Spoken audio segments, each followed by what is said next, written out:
Dogman on Easter Sunday. Dear Scary Stories NYC, I have a story for you of my youth in the late 1960s, or maybe this was 70 or 71.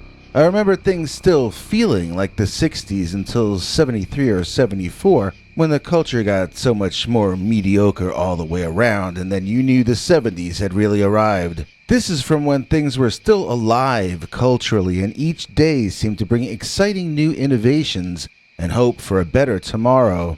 I was working for an ad agency in a big town as a creative, making good dough while working part-time, and my 20-something ego was convinced that whatever I did was of the utmost cultural relevance. That was probably why fate threw the Dogman directly in my path, to remind me that I am not ever going to be as big a badass as the Dogman on Easter Sunday. I remember that my wife, who we can call Susie, and I were back home in Kentucky, which is where she was from. Her parents were putting us up, and we were supposed to leave the following day to return to the big city. It was Easter Sunday, and Susie insisted that we had to go to her old church that she had gone to in her childhood. We never made it to the Easter Sunday services, but we did get up close and personal with the Dogman. So we were speeding down some little country highway, driving to the services, which I did not want to go to. When Susie and I had gotten married in 1966, we were both 21, and we were both relatively straight-laced people. By this point in our progress, however, I had become something of a middle-class hippie or bohemian. I mean, I was still regarded as bourgeoisie by the hardcore artist types, but the ad agency I worked for allowed me to grow my hair long and to wear casual clothing to work as though I were a rock star. I generated enough money-making ideas for them at that time that for a short period I sort of was a rock star. My wife, however, was still Susie Homemaker by comparison. She didn't like my long hair. She would sometimes shave my beard off herself. It upset her so much. And she still made me put on a suit to go to church on Sundays, which I resented a little more each week. I didn't want to dress like that, and I didn't want to go to church. This was our one Sunday away from home, and yet she was still making me go to church. It really bothered me, because in my family, Easter was an off day. In her family, though, everything I was saying was sacrilege and extremely personally hurtful. Neither of us was hearing what the other one was saying, because we were looking at the same thing from opposite angles. Our arguing got so severe that I had to pull the car off the road so that we could sit there and shout at each other. I remember we were off the highway on the side there, not paying any attention to where we were. I'm almost positive it was either in or near Roslyn, Kentucky, but that was not where we were driving to. It was just a spot along the way. I must have inadvertently said something especially harsh to Susie that day, and it made her burst out in tears. When Susie would cry, I would immediately crumble. It made me feel like such a villain that I would cave and let her win any argument. While I was trying to apologize, she surprised me by opening her car door and running out into the woods, Easter bonnet and all. Susie was not the type in those days to run into the woods even if she was wearing tennis shoes, so I knew I was really in trouble this time. She might want a separation or worse, I thought, but even more frightening to me back then was that she might get hurt in those woods, and then it would be all my fault. So I ran into the forest after her, thinking I was running where she had. I didn't see any shoe prints in the ground, though, and I didn't see my wife anywhere. I just kept charging through the woods, calling her name as loudly as I could, not having any idea where I was heading, or if I was getting any closer to Susie.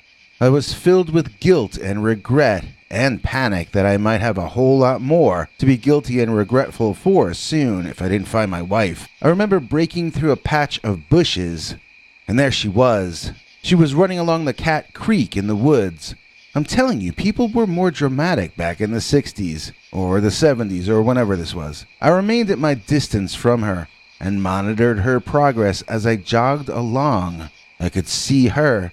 Then foliage would come between us, then I would catch sight of her again. I didn't want to approach her while she was still running. I thought I would only frighten her deeper into the woods. When she slowed down to a stroll, observing the creek and taking on a more relaxed posture, I began to drum up the internal courage I would need to go over to my wife and give her the apology that she would need to start to forgive me. Man, I was shaking all over with one kind of fear, when suddenly I saw something watching my wife that filled me with an entirely different kind of fear. At first impression, this was a man with deformed legs, about my size, facing away from me and toward my wife. He was between the two of us, and I don't think he had noticed me yet. I've been asked if I was upwind or downwind of him, but I'm sorry, I'm not Captain Nature, and I don't even really know what those two terms mean. He was aware of my wife, but he didn't seem to be aware of me. I could see the backbone of the man, and I thought he must be a thin fellow and shirtless. On the other hand, I saw what I thought was some kind of fringe hanging from his forearm, so I wondered if he might be wearing a torn shirt. I thought I was about the same size as him, yet I was afraid of the idea of potentially having to have a violent confrontation with him. He seemed much wilder than I was, and I didn't really think I could take him in a fight. But if I didn't do something, this nut job was going to do something to Susie. So she walked along the creek, lost in thought, while this bony stranger watched her, and I watched him. We were both waiting for our time to act, and my wife was oblivious to all of this. The idea that made the most sense to me in the moment was to try to get ahead of both of them, then cut across to the creek to get Susie the heck out of there.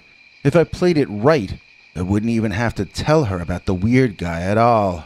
Now, that plan might have worked if I had been correct in my initial assessment of who and what that guy was.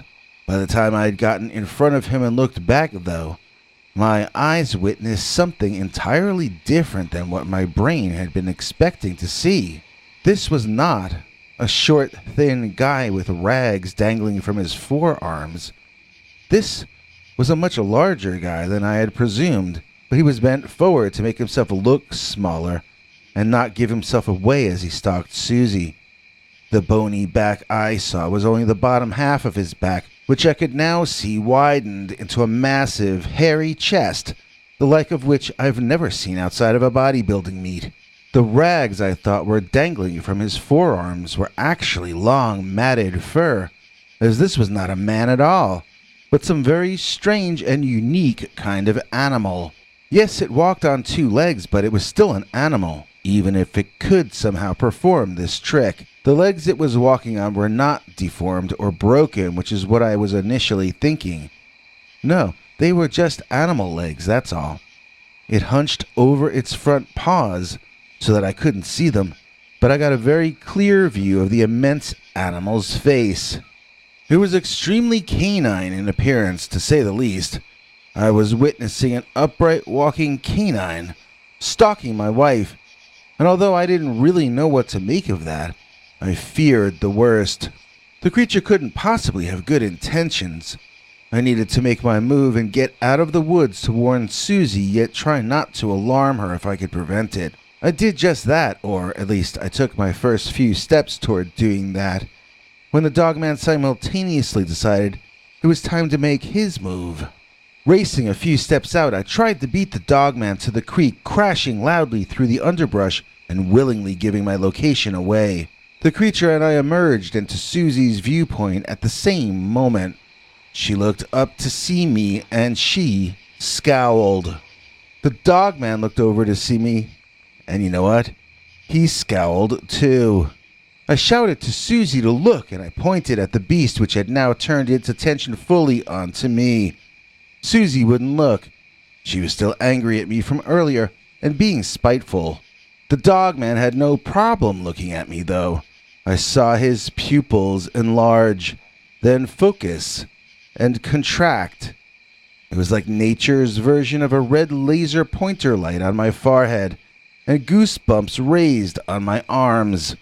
My body shook all over in uncontrollable fear. I saw his hideous face turn into a horrifying grimace and his lips curl back to display his massive doggy dentures. I had gotten him to leave my wife alone. The trouble was, now he had his sights on me. I shouted her name again and pointed once more, but this time when I looked at the dogman, it had already started trotting in my direction. I had no more time to warn that woman. I had to run for my life in that moment. I remember that she did see the dogman. I knew it because I could hear her screams of horror, even over his growling and barking at me as I ran. I prayed internally that she was running back to the car. I was probably a goner, but if my last actions at least saved Susie's life, then I suppose that would have been the reason I was put on Earth in the first place. Some people spend their lives yearning for meaning, but in that moment I honestly felt prepared to go if need be. I would be leaving the play after having saved the life of the woman I loved. At least that could be said about me once I was gone. Nevertheless, I really didn't want to die, so I ran like a maniac along the creek bed and then out into a field as soon as I could manage. There were some people there. I don't know who they were, but 4 or 5 middle-aged people over to my left, and I called to them for help. I remember being surprised as they bravely ran toward me, shouting and waving their arms at someone or something behind me. After tripping over my own tired, panicking feet and tumbling onto the grass, I turned and watched these total strangers running toward that dogman, as though they had no fear of him at all. It was like they were chasing off a random boar that had wandered onto their property. And the dogman, well, I won't say he looked scared of those people, but he sure did look disgusted and annoyed. I had a feeling they had all met before, but I didn't stick around to interview them about it. I knew that the dogman might be heading back toward my car, and I prayed that was where Susie had headed. Like a man with tunnel vision, I ran furiously along the grass until I found a path into the woods back to my car, and I took it. Behind me, those people were all shouting things at me, but I couldn't stop to listen to what they were saying. I had to get to my car before the dogman did. I remember running through those woods, all of my senses on high alert. I was very nearly having an out-of-body experience. I was so clear in my thought, while my body ran almost on its own. I remember praying that my wife could hear my thoughts, that we could have a psychic link at least for a moment, so that she would hear me and get back into the car. That would be the safest place for her to be, and I psychically willed her to hear me telling her that. When I reached the car on the side of the road, and I saw Susie standing next to it, I felt such a sense of elation I had never felt before. She must have heard my thoughts. She must know what I'm thinking and feeling. She is my true soulmate. And then, as I raced toward her, Susie looked at me in horror, and she backed away from me in fear. She hadn't heard my thoughts. She couldn't read my thinking. She was afraid of me as I was trying to save her. I realized in that moment that Susie and I were not, and never will be, soulmates. Susie is just my wife, and she's a wife who is thoroughly confused by her very weird husband. I shouted at her to get in the car, and she told me that she refused to do anything I said. In the next instant, that dogman ran out of the woods on all fours. Then it stood up and howled a kind of a sound that makes your adrenal glands release the kraken, if you know what I mean. The dogman, standing at its full height, walked slowly toward the car as I dove into the driver's seat and looked around outside for where my wife had gone to. She was inexplicably in the passenger seat next to me, urging me to start the engine already. She refused to do what I said, but she jumped too when the dogman said something. So I'd like to tell you that this incident caused me and my wife to mature a little bit and to learn to cut each other some slack from then on. In truth, it just pretty much defines our relationship straight up till today. I tell her she'll miss me after I'm gone, but she says she's going to let me outlast her just so I feel guilty about it. It's almost like we stay alive to bother the other one, but I suppose there are worse ways to go through life. And so, we didn't grow or change at all, and we didn't learn a single life lesson from our encounter with the Dogman on Easter Sunday. We've got a number of nice people who've been helping us out lately that we need to thank, such as John Carnigan and Big Tino. But today is Easter, and I feel like we need to say thank you to Kathy Barrickman. Kathy has been so important to the show for so long, and today is a day about rebirth. Let's all hope and pray that Kathy can feel healthy again somehow or some way. Let's pray for the best for her this Easter. And now, here's another Easter Dogman story. The Easter Sunday Dogman, as told to Peter Bernard, read by P.Q. Ribber.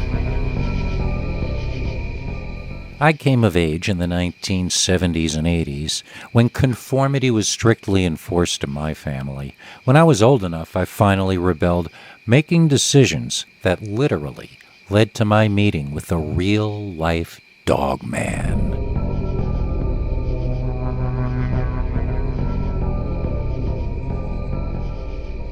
When I was a kid, my mom was extremely superstitious about going to church on major holidays.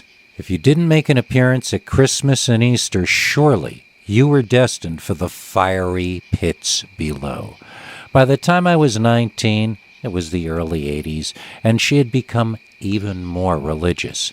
This was the Reagan era, a return to the imaginary version of the 1950s that we'd all seen on TV shows all through the 70s. My family dressed like The Cosby Show and watched Family Feud so they could understand what the majority felt about every minor issue. Survey says that my family were mainstream sellouts and I was the black sheep. Or I was trying to be, but they constantly tried to make me normal. I felt like an alien kid left with a boring human family. I didn't love or hate them. I just felt alienated from them. So it came to be Easter, and the week before, my mother was already bugging me about what I was going to wear or whatever. I don't think I even owned a suit at that point, and if I did, it probably didn't fit me anymore. Like I said, I was a rebel. Anyway, my cousin Jed, not his real name, was in town, and he had to leave the day after Easter. I told my mother I would be out camping with Jed the entire weekend and wouldn't be getting home until the evening on Easter. I apologized that I would have to miss the church service that year, and I was surprised at how calm and quiet she was being, just looking at me as I explained what my plans were. But then, when I was done, she grabbed me by my ear, twisted it painfully, and dragged me to my room, where she threw me in. She told me I could come out when I was ready to tell her what I was going to wear to church on Easter Sunday, and slammed the door behind her. All week long, she loudly forbade me from going camping with Jed on the weekend, and wept bitterly that our disrespectful son was going to hell. Thanks, Mom. On Friday, which was Good Friday, Jed and I split while my mother was out someplace and headed off to the forest up near Dick, Michigan. Not the replanted tree farm areas, I mean a little to the south and west, I think, if I'm remembering correctly.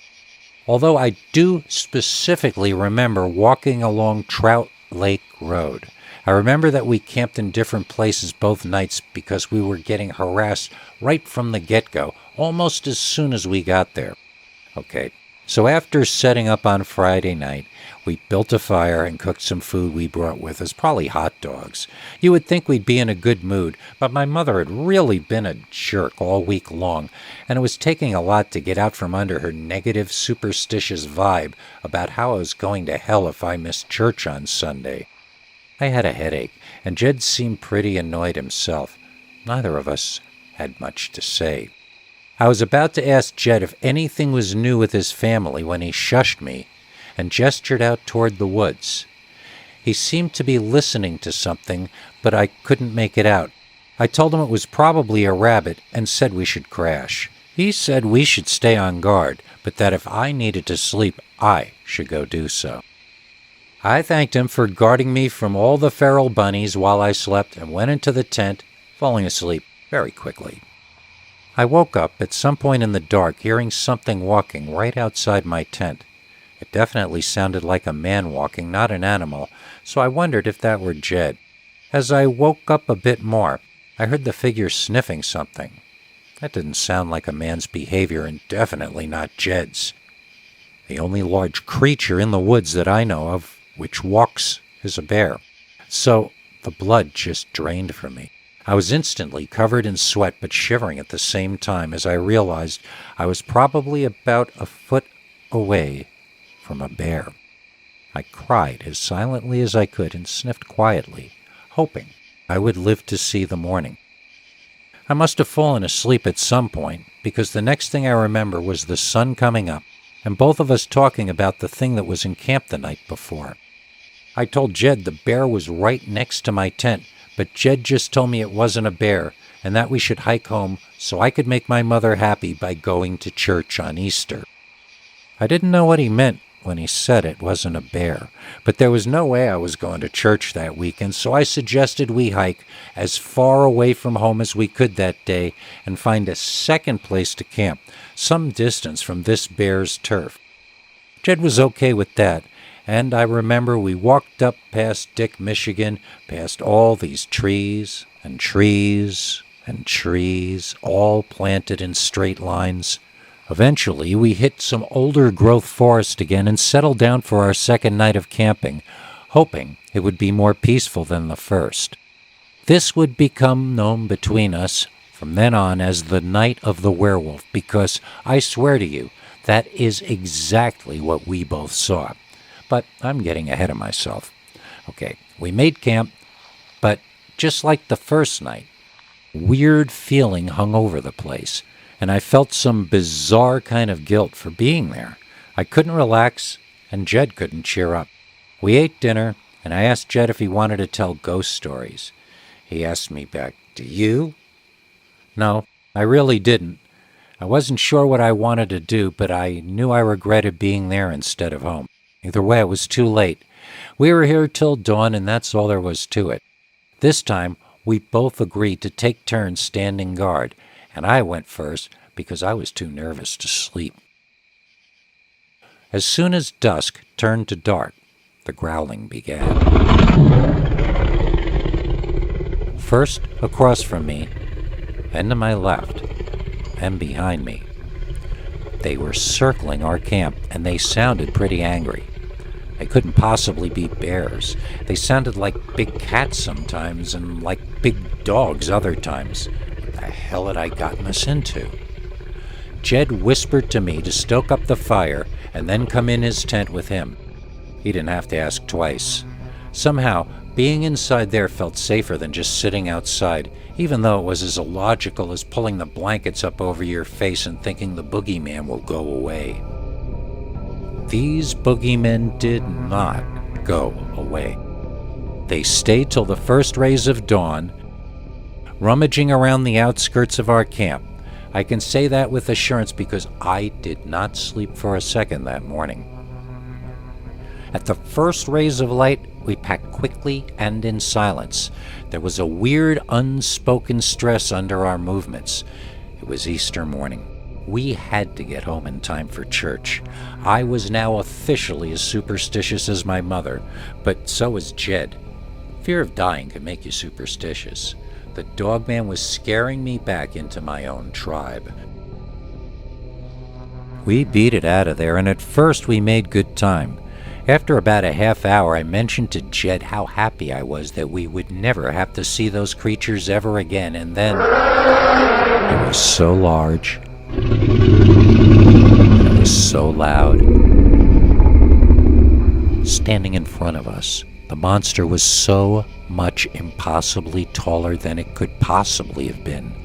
It was standing between us and home, between me and my mother.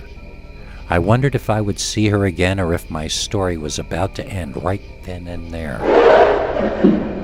My knees wobbled and I fell to a kneeling position.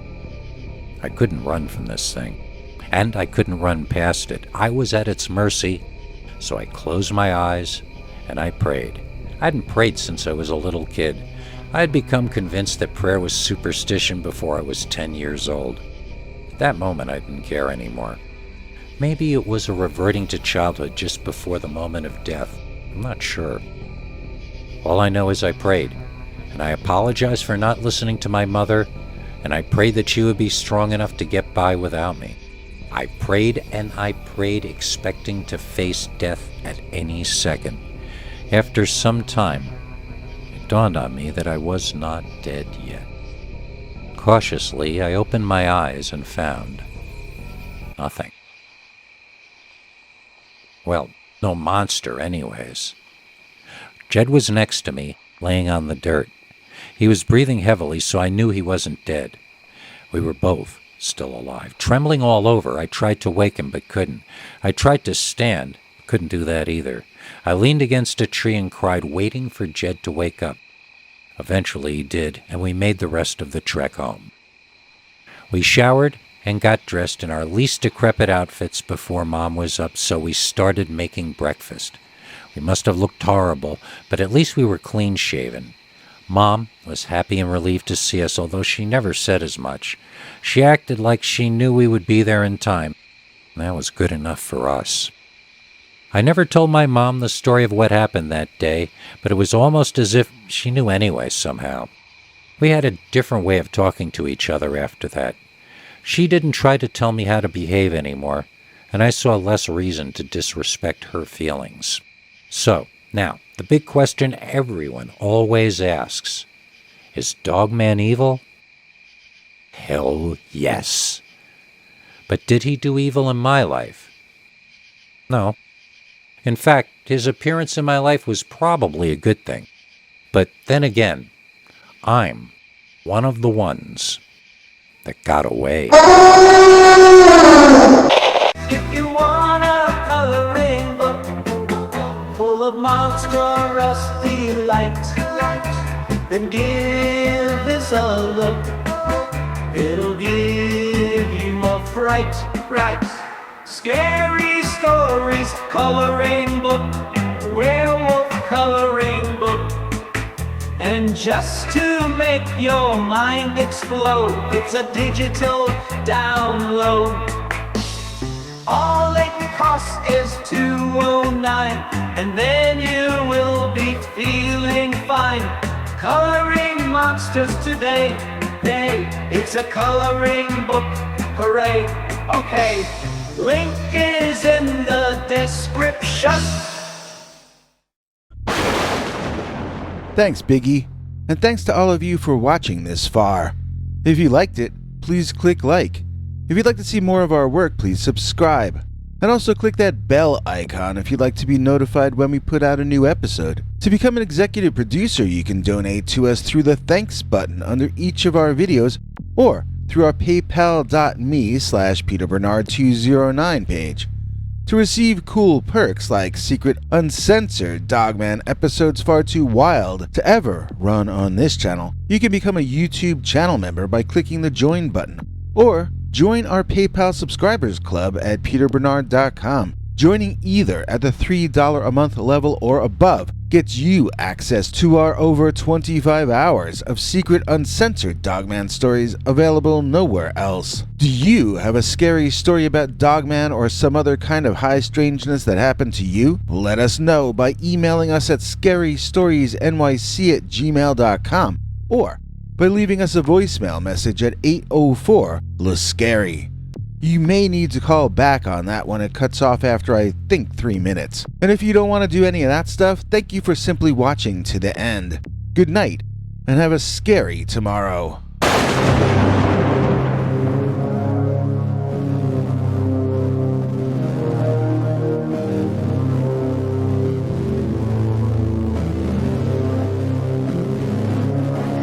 Come back for more scary stories.